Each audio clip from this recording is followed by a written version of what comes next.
વહાલા વિદ્યાર્થી મિત્રો, કલરવ એજ્યુકેશનમાં તમારું સ્વાગત છે. આજે આપણે ભણીશું ધોરણ 8 વિષય ગણિત, એમાં પ્રકરણ 1 સમય સંખ્યાઓ. સમય સંખ્યાઓ વિશે જાણવા પહેલાં આપણે એ જોઈ લઈએ કે સંખ્યાઓ કેટલા પ્રકારની હોય. જેમ કે પ્રાકૃતિક સંખ્યાઓ હોય, પૂર્ણ સંખ્યા, પૂર્ણાંક સંખ્યાઓ, સમય સંખ્યાઓ અને વાસ્તવિક સંખ્યાઓ. તો આપણે સંખ્યા વિશે થોડી માહિતી મેળવીએ. પ્રશ્ન નંબર 1, બધી જ ગણતરીની સંખ્યાઓ એટલે ખાલી જગ્યા સંખ્યાઓ. બધી જ ગણતરીની સંખ્યાઓ એટલે શું કહેશું આપણે? જેમ કે 1, 2, 3, 4 એમ બધી ધન સંખ્યાઓ. તો એ બધી જ ધન સંખ્યાઓને કહીશું આપણે પ્રાકૃતિક સંખ્યાઓ. પ્રશ્ન નંબર 2, ખાલી જગ્યા એ સૌથી નાની પૂર્ણ સંખ્યા છે. હવે જોઈએ પૂર્ણ સંખ્યા એટલે શું. પૂર્ણ સંખ્યા એટલે શૂન્યથી શરૂ કરીને બધી જ ધન સંખ્યાઓ, જેમ કે 1, 2, 3, 4 વગેરે. તો એવી સંખ્યામાં સૌથી નાની સંખ્યા મળે શૂન્ય, કારણ કે એ સંખ્યાની શરૂઆત શૂન્યથી જ થાય. એટલે સૌથી નાની પૂર્ણ સંખ્યા મળશે શૂન્ય. અને ખાલી જગ્યા એ સૌથી નાની પ્રાકૃતિક સંખ્યા છે. હવે આપણે ઉપર જોઈ ગયા કે પ્રાકૃતિક સંખ્યા એટલે તમામ ધન સંખ્યા.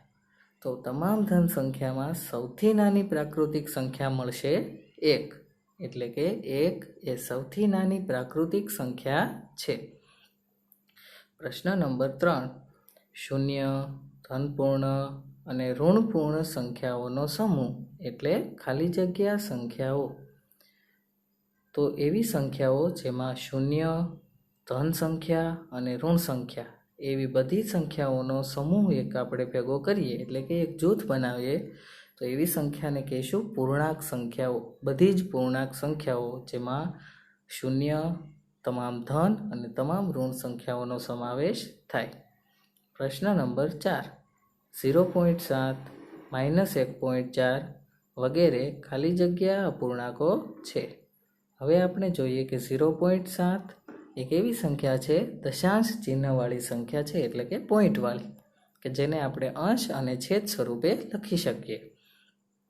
એ જ રીતે -1.4 એટલે કે -14/10 અને 0.7 એટલે 7/10 એમ લખી શકીએ. એટલે એવી સંખ્યાઓ કે જેને અંશ અને છેદ સ્વરૂપે લખી શકીએ તેવી સંખ્યાઓને સમય સંખ્યાઓ કહેવાય. પ્રશ્ન નંબર 5, જે સંખ્યાને પીના છેદમાં ક્યુ સ્વરૂપે દર્શાવી શકાય, જ્યાં પી અને ક્યુ એ પૂર્ણાંક સંખ્યાઓ હોય, એટલે કે એવી સંખ્યાઓ જેને અંશ અને છેદ સ્વરૂપે લખી શકાતી હોય તથા અંશ અને છેદ બંને પૂર્ણાંક સંખ્યાઓ હોવા જોઈએ અને છેદ ક્યારેય શૂન્ય હોવો જોઈએ નહીં, એટલે કે ક્યુ ડઝ નોટ ઇક્વલ ટુ 0. તો તેને આપણે ઉપર ભણી ગયા તેમ સમય સંખ્યા કહેવાય, કે જેમાં અંશ અને છેદ સ્વરૂપે લખી શકાય તે સંખ્યા. હવે પ્રશ્ન નંબર 6, નીચેના કોષ્ટકમાં આપેલ સંખ્યા માટે હા કે ના લખો. એમાં પ્રથમ સંખ્યા છે 7. તો 7 એ પ્રાકૃતિક સંખ્યા થશે? એટલે કે હા, કારણ કે 7 એ ધન સંખ્યા છે અને ધન સંખ્યા બધી જ પ્રાકૃતિક હોય. પૂર્ણાંક સંખ્યા પણ છે, કારણ કે પૂર્ણાંક સંખ્યા એટલે કે તમામ ધન, તમામ ઋણ અને શૂન્ય. તો 7 એ તમામ ધન સંખ્યામાં આવે એટલે પૂર્ણાંક છે. પૂર્ણાંક છે એટલે અપૂર્ણાંક નથી. 7 એ ધન સંખ્યા છે એટલે કે હા, અને ઋણ સમય નથી. પછી બીજી સંખ્યા 8/3. 8/3 એ પ્રાકૃતિક સંખ્યા નથી, કારણ કે અંશ અને છેદ સ્વરૂપે હોય તે પ્રાકૃતિક સંખ્યા ના હોય. પ્રશ્ન પછી એમાં આગળ જોઈએ પૂર્ણાંક સંખ્યામાં સમાવેશ થાય. 8/3 એ પૂર્ણાંક સંખ્યા નથી, અપૂર્ણાંક છે. હવે આપેલી સંખ્યા ધન છે, ઋણ નથી. પછીની સંખ્યા છે -4. -4 એ પ્રાકૃતિક નથી, કારણ કે પ્રાકૃતિક સંખ્યામાં ઋણ સંખ્યાનો સમાવેશ ના થાય. પૂર્ણાંક છે, અપૂર્ણાંક નથી. હવે આપેલી સંખ્યા ધન સમય નથી, કારણ કે ઋણ છે એટલે ઋણ સમયમાં સમાવેશ થશે.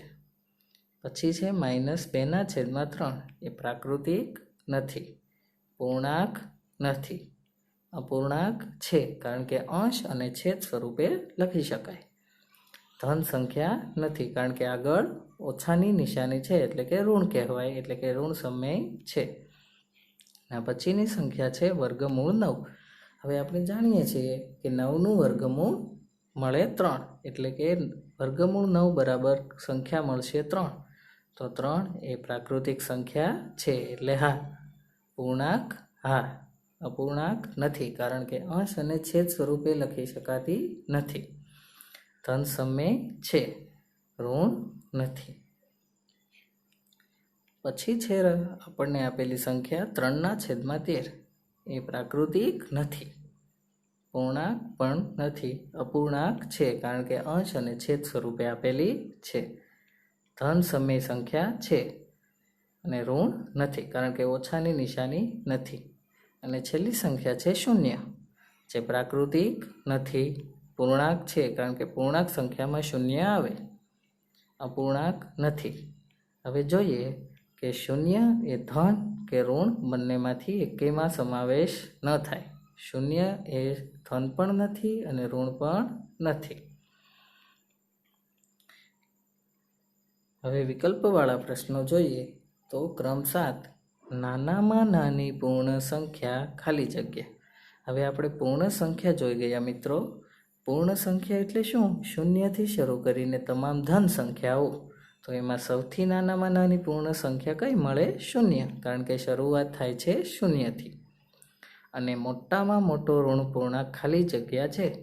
હવે ઋણ પૂર્ણાંક જોઈએ તો સૌથી મોટો ઋણ પૂર્ણાંક મળશે -1, એનાથી નાનો -2, એનાથી નાનો -3, એમ આગળ વધીએ. એટલે કે મોટામાં મોટો ઋણ પૂર્ણાંક મળે -1. એટલે હવે આખો જવાબ જોઈએ તો નાનામાં નાની પૂર્ણ સંખ્યા 0 અને મોટામાં મોટો ઋણ પૂર્ણાંક -1 છે. એટલે કે આપણો જવાબ છે ઓપ્શન બી, 0 અને -1. પ્રશ્ન નંબર 8, -0.5 બરાબર ખાલી જગ્યા. હવે જો આપણે આને અંશ અને છેદ સ્વરૂપે લખીએ તો શું જવાબ આવે? -5/10. અથવા જો આનું અતિ સંક્ષિપ્ત એટલે કે નાનું સ્વરૂપ આપીએ તો શું મળશે? -1/2. એટલે કે બી અને સી બંને જવાબ સાચા છે. એટલે કે જવાબ આવશે ડી, બી અને સી બંને. પ્રશ્ન નંબર 9, -8/12. સમય સંખ્યાના સંક્ષિપ્ત સ્વરૂપમાં છેદમાં ખાલી જગ્યા આવે. આપેલ સંખ્યાનું જો નાનું સ્વરૂપ આપીએ એટલે કે સંક્ષિપ્ત સ્વરૂપ, તો 8 એટલે કે 2 × 4 અને 12 એટલે 4 × 3. અંશ અને છેદમાંથી 4 કેન્સલ કરીએ તો -2/3 મળે. એટલે કે છેદમાં શું મળશે? 3. -2/3 એટલે છેદમાં મળશે 3. એના પછી આગળ વધીએ. પ્રશ્ન નંબર 10, શાંત દશાંશ સ્વરૂપ. હવે શાંત દશાંશ સ્વરૂપ એટલે શું? આપણે જોયું કે દશાંશ ચિહ્નવાળી સંખ્યા હોય, પોઈન્ટવાળી સંખ્યા, 1.25, 2.6, 3.90, એ બધી સંખ્યામાં પોઈન્ટ પછીના આંકડાઓ જો તમે ગણી શકો એમ હોય, માનો કે 2.25 એટલે પોઈન્ટ પછી 2 આંકડા, 2 અને 5, પોઈન્ટ પછીના આંકડા ગણી શકો તો તેને શાંત દશાંશ સ્વરૂપ કહેવાય. અને જો પોઈન્ટ પછીના આંકડા ના ગણી શકો તો એને અનંત દશાંશ સ્વરૂપ કહેવાય. આવી બધી સંખ્યાઓનો સમાવેશ સમય સંખ્યામાં થાય. એટલે કે શાંત દશાંશ સ્વરૂપ કે અનંત દશાંશ સ્વરૂપની સંખ્યાઓ એ સમય સંખ્યાઓ છે. હવે સમય સંખ્યાઓના કેટલાક ગુણધર્મો જોઈએ. ક્રમ 11, પૂર્ણ સંખ્યાઓ કઈ કઈ ક્રિયા માટે સંવૃત્તાનો ગુણધર્મ દર્શાવે છે? હવે આપણે જોઈએ સંવૃત્તા એટલે શું? કે બે સંખ્યાઓની કોઈ ક્રિયા કરો તો જે જવાબ મળે, પરિણામ મળે, એ સંખ્યા પણ સમય સંખ્યા હોવું જોઈએ. તો કહી શકીએ કે તે સંવૃત્તાનો ગુણધર્મ દર્શાવે છે. એટલે પૂર્ણ સંખ્યાઓ વિશે આપણે જોઈએ તો સરવાળા અને ગુણાકારની ક્રિયા એવી છે કે જેના માટે બે સંખ્યાનો સરવાળો કે બે સંખ્યાનો ગુણાકાર હંમેશા સમય સંખ્યા જ મળશે. એટલે પૂર્ણ સંખ્યાઓ એ સરવાળા અને ગુણાકાર માટે સંવૃત્તાનો ગુણધર્મ દર્શાવે છે. ક્રમ 12. પૂર્ણ સંખ્યાઓ કઈ કઈ ક્રિયા માટે સંવૃત્તાનો ગુણધર્મ દર્શાવતી નથી? આપણે ઉપર જોયું સરવાળા અને ગુણાકાર માટે ગુણધર્મ દર્શાવે છે. તો બાકી રહેતી ક્રિયાઓ એટલે કે બાદબાકી અને ભાગાકાર એના વિશે સંવૃત્તાનો ગુણધર્મ દર્શાવતી નથી. એટલે પૂર્ણ સંખ્યાઓ બાદબાકી અને ભાગાકાર વિશે સંવૃત્તાનો ગુણધર્મ દર્શાવતી નથી. પ્રશ્ન નંબર 13. પૂર્ણાંક સંખ્યાઓ કઈ કઈ ક્રિયા માટે સંવૃત્તાનો ગુણધર્મ દર્શાવે છે? તો પૂર્ણાંક સંખ્યાઓ સરવાળા, બાદબાકી અને ગુણાકારની ક્રિયા માટે સંવૃત્તાનો ગુણધર્મ દર્શાવે છે, જે આપણે થોડી વારમાં આગળ ઉદાહરણ સ્વરૂપે જોઈએ. પ્રશ્ન 14. પૂર્ણાંક સંખ્યાઓ કઈ કઈ ક્રિયા માટે સંવૃત્તાનો ગુણધર્મ દર્શાવતી નથી? પૂર્ણાંક સંખ્યાઓ ભાગાકારની ક્રિયા માટે સંવૃત્તાનો ગુણધર્મ દર્શાવતી નથી. એ પણ આપણે હમણાં ભાગાકાર સ્વરૂપે જોઈએ અને ઉદાહરણ લઈએ. પછી છે ક્રમ 15 થી 20. હવે આ 15 થી 20 દાખલાઓમાં આપણે શું કરવાનું છે મિત્રો, કે આપેલી સમય સંખ્યાઓનો સરવાળો કે બાદબાકી કરવાની છે. તેનો આપણને જવાબ આપેલો છે. તો શું મળતું પરિણામ એ સમય સંખ્યા છે? હા કે ના એ કહેવાનું છે. હવે જોઈએ તો સમય સંખ્યા કોને કહેવાય? આપણે શીખી ગયા કે જે સંખ્યા અંશ અને છેદ સ્વરૂપે લખાતી હોય અને એનો છેદ ક્યારેય શૂન્ય ના હોય તો તેને સમય સંખ્યા કહેવાય. હવે જુઓ, આપણને આપેલા બધા જ પરિણામો છે તે અંશ અને છેદ સ્વરૂપે લખી શકાય છે, તથા કોઈ પણ છેદ શૂન્ય નથી. એટલે કે આપેલ તમામ પરિણામ એ સમય સંખ્યાઓ છે. એટલે કે 15 થી 20 માં મળતા બધા જ પરિણામ છે તે સમય સંખ્યાઓ છે. એટલે કે હા. ક્રમ 21. સમય સંખ્યાઓ સરવાળા અને બાદબાકીની ક્રિયા માટે સંવૃત છે તે ઉદાહરણ આપીને સમજાવો. હવે આપણે જોઈએ, માનો કે 3/8 અને 5/7 એ બે સમય સંખ્યાઓ છે. હવે બંને સંખ્યાઓનો સરવાળો કરીએ. 3/8 વત્તા 5/7 બંનેના છેદ સમાન નથી, તો આપણે છેદ સમાન કરવા માટે ક્રોસ ગુણાકાર લઈએ. 3 × 7 એટલે 21 અને 8 × 5 એટલે 40 અને છેદમાં બંનેનો ગુણાકાર એટલે કે 56. એટલે જવાબ મળશે 61/56. હવે જુઓ કે મળતું પરિણામ પણ સમય સંખ્યા છે. એટલે કહી શકાય કે સમય સંખ્યાઓ સરવાળા માટે પણ સંવૃત છે. એટલે કે બે સમય સંખ્યાનો સરવાળો પણ સમય સંખ્યા મળે. એ જ રીતે બાદબાકી માટે જોઈએ તો બે સંખ્યાઓ 5/7 - 7/2. હવે આપણે ક્રોસ ગુણાકાર કરીએ તો 5 × 2 એટલે 10 અને 7 × -7 એટલે 49 અને છેદમાં 14. હવે જોઈએ 10 - 49 એટલે કે -39 છેદમાં 14. હવે આપેલી સંખ્યા છે એ સમય સંખ્યા છે. એટલે કે સમય સંખ્યાઓ બાદબાકીની ક્રિયા માટે પણ સંવૃત છે એમ કહી શકાય. હવે એક ઉદાહરણ જોઈએ. બે સમય સંખ્યાઓનો ગુણાકાર કરતા મળતું પરિણામ પણ સમય સંખ્યા હોય છે. બે ઉદાહરણ દ્વારા જણાવો. હવે પહેલું ઉદાહરણ લઈએ. કોઈ પણ 3/4 × 4/7 અંશ અને છેદમાંથી 4 કેન્સલ કરીએ તો પરિણામ મળશે 3/7.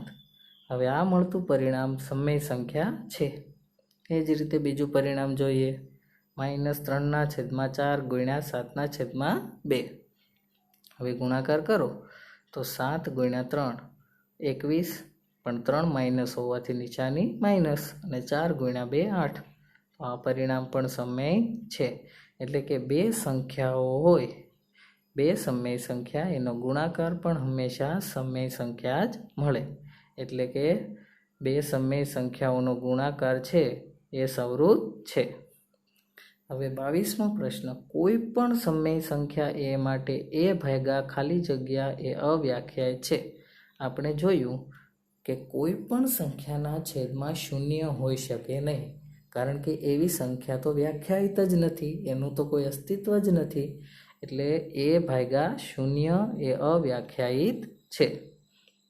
પ્રશ્ન 23. કઈ ક્રિયા માટે સમય સંખ્યાઓ સંવૃત નથી? સમય સંખ્યાઓ છે તે સરવાળા, બાદબાકી અને ગુણાકાર માટે સંવૃત છે તે આપણે ભણ્યા, એટલે કે ભાગાકાર માટે સંવૃત નથી. પ્રશ્ન 24. પૂર્ણ સંખ્યાઓ માટે કઈ કઈ ક્રિયાઓમાં ક્રમના ગુણધર્મનું પાલન થાય છે? હવે ક્રમનો ગુણધર્મ એટલે શું મિત્રો? કે જ્યારે બે સંખ્યાઓ હોય એનો તમે સરવાળો કરો અને ક્રમ ઉલટાવો અને પછી સરવાળો કરો અને જો જવાબ સરખો આવે તો તે ક્રમના ગુણધર્મનું પાલન કરે છે તેમ કહેવાય. તે જ રીતે બાદબાકી, ગુણાકાર અને ભાગાકારમાં પણ થઈ શકે. તો એક વસ્તુ યાદ રાખો મિત્રો કે કોઈ પણ સંખ્યાઓ હોય હંમેશા સરવાળા અને ગુણાકારની ક્રિયામાં જ ક્રમના ગુણધર્મનું પાલન થશે. બાદબાકી કે ભાગાકારમાં પાલન થશે નહીં. એટલે કે પૂર્ણ સંખ્યાઓ માટે સરવાળા અને ગુણાકારની ક્રિયામાં ક્રમના ગુણધર્મનું પાલન થાય છે. પ્રશ્ન 25. પૂર્ણ સંખ્યાઓ માટે કઈ કઈ ક્રિયાઓમાં ક્રમના ગુણધર્મનું પાલન થતું નથી? આપણે ભણ્યા કે કોઈ પણ સંખ્યાઓ હોય હંમેશા સરવાળા અને ગુણાકાર માટે જ ક્રમના ગુણધર્મનું પાલન થશે. એટલે પૂર્ણ સંખ્યા માટે બાદબાકી અને ભાગાકારની ક્રિયામાં ક્રમના ગુણધર્મનું પાલન થશે નહીં અથવા પાલન થતું નથી. પ્રશ્ન 26. પૂર્ણાંક સંખ્યાઓ માટે કઈ કઈ ક્રિયાઓમાં ક્રમના ગુણધર્મનું પાલન થાય છે? પૂર્ણાંક સંખ્યાઓ માટે પણ સરવાળા અને ગુણાકારની ક્રિયાઓમાં ક્રમના ગુણધર્મનું પાલન થશે, જે આપણે ઉદાહરણ સ્વરૂપે આગળ જોઈએ. પ્રશ્ન 27. પૂર્ણાંક સંખ્યાઓ માટે કઈ કઈ ક્રિયાઓમાં ક્રમના ગુણધર્મનું પાલન થતું નથી? પૂર્ણાંક સંખ્યાઓ માટે પણ બાદબાકી અને ભાગાકારની ક્રિયાઓમાં ક્રમના ગુણધર્મનું પાલન થતું નથી. ટૂંકમાં ક્રમનો ગુણધર્મ છે તે સરવાળા અને ગુણાકાર માટે જ છે, ભાગાકાર અને બાદબાકી માટે નથી. હવે ઉદાહરણ સ્વરૂપે જોઈએ. પ્રશ્ન 28. આપેલી સમય સંખ્યાઓના સરવાળા કરી તેમાં ક્રમનો નિયમ જળવાય છે કે નહીં તે ચકાસો. એમાં પહેલું -2/3 + 5/7 બરાબર 5/7 પ્લસ -2/3. હવે ડાબી બાજુનો સરવાળો કરીએ તો છેદમાં લસા લઈએ આપણે તો લસા શું મળશે? 21. એટલે કે ક્રોસ ગુણાકાર કરીએ. -2 × 7 એટલે -14 વત્તા 3 × 5 15. છેદમાં બંને છેદનો ગુણાકાર 21. હવે 15 - 14 એટલે કે 1 અને છેદમાં 21. એ જ રીતે જમણી બાજુ જોઈએ ક્રમ ઉલટાવીને તો 5/7 વત્તા -2/3 ક્રોસ ગુણાકાર કરીએ તો શું મળશે? 5 × 3 15 -7 × 2 14 છેદમાં 21 એટલે કે 1/21. એટલે કે ડાબી બાજુ અને જમણી બાજુ બંને જવાબ સરખા છે. એ જ રીતે બીજું ઉદાહરણ. એમાં ડાબી બાજુ જોઈએ તો -6/5 વત્તા -8/3. હવે આપણે અંશ અને છેદ જોઈએ તો છેદ સમાન નથી, એટલે કે ક્રોસ ગુણાકાર કરીને છેદ સમાન કરીએ. -6 × 3 એટલે -18 અને -8 × 5 એટલે -40 છેદમાં 5 × 3 એટલે 15. હવે આ બંનેનું સાદું રૂપ -18 -40 એટલે -58 છેદમાં 15. એ જ રીતે જમણી બાજુનું આપણે સાદું રૂપ આપીએ ક્રમ ઉલટાવીને તો -8/3 વત્તા -6/5 ક્રોસ ગુણાકાર કરીએ તો શું થાય? -8 × 5 એટલે -40 અને 3 × -6 એટલે -18 અને છેદમાં 3 × 5 એટલે 15. તો જવાબ મળશે -58/15. એટલે કે ડાબી બાજુ અને જમણી બાજુનો જવાબ સરખો મળે છે. એટલે કે સમય સંખ્યાઓ માટે સરવાળા વિશે ક્રમનો ગુણધર્મ હંમેશા જળવાય છે. પછી મિત્રો જોઈએ 29મો પ્રશ્ન. સમય સંખ્યાઓ બાદબાકીની ક્રિયા માટે ક્રમનો ગુણધર્મ ધરાવે છે કે નહીં તે નીચેની સંખ્યા માટે ચકાસીને કહો. હવે બાદબાકી માટે જોઈએ તો પ્રથમ દાખલો 2/3 - 5/4 એ બંનેની બાદબાકી કરીએ. હવે જો છેદ સમાન કરવા માટે ક્રોસ ગુણાકાર કરીએ. 2 ગુણ્યા 4 એટલે 8, -3 ગુણ્યા 5 15, છેદમાં બંને છેદનો ગુણાકાર એટલે 3 ગુણ્યા 4 12. હવે 8 - 15 એટલે -7 છેદમાં 12. હવે ક્રમ ઉલટાવીને જમણી બાજુનો જવાબ જોઈએ તો 4/5 - 2/3. હવે જોઈએ એનો ક્રમ ઉલટાવીએ તો શું મળશે મિત્રો?